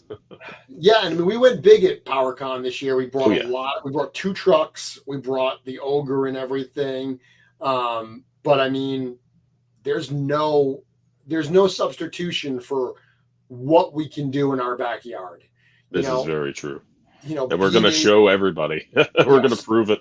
Yep. But I mean, look, being able to, have the intern for a day experience, followed by the G-Con reveals, followed by the 2-day Legions Con, that's incredibly special. And we both know some of the stuff that's coming up in November, and we can safely tell people that, we're all buzzing about OxKrewe right now, but trust me, come November, we're going to have some new reveals to blow some minds. And probably, I'm hoping, at least 2 pre-order waves, hopefully in people's hands, or about to get into people's hands around that time too. Yep. So as far as actually having new stuff available in hand to talk about, to geek out about, to be excited about, man, at the end of this year is looking really exciting. Yeah, between, we're literally now middle of August. Between now and December, the amount of stuff that's going to be not just being revealed, like the stuff that's going to be revealed at G-Con obviously won't be in hand, but the amount of stuff that's going to be arriving between Grave Night. I saw someone asking for an update. No definitive dates. It's in the final stages of production, figuring out what the final ship date's going to be on that. But between that and Poxus, 2, long awaited waves finally arriving. We've got the retailer exclusive figures, the retailer appreciation wave coming. Obviously, we've got the Legions Con exclusive figures that will be in hand. There's so much to get excited for between now and the end of the year.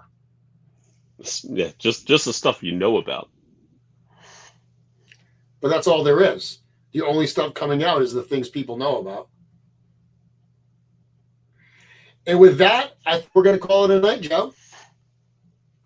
Sure. I will see you all back here next week. Same Mythic time, same Mythic channel. We'll talk about more things going on in the world of Legions. Once again, from both Joe, myself, and everyone at Four Horsemen Studios, thank you all so much for your love and support this past weekend. Those who were at PowerCon hanging out with us, those who tuned in from home, thank you for everything. I'll see you all next week. Good night.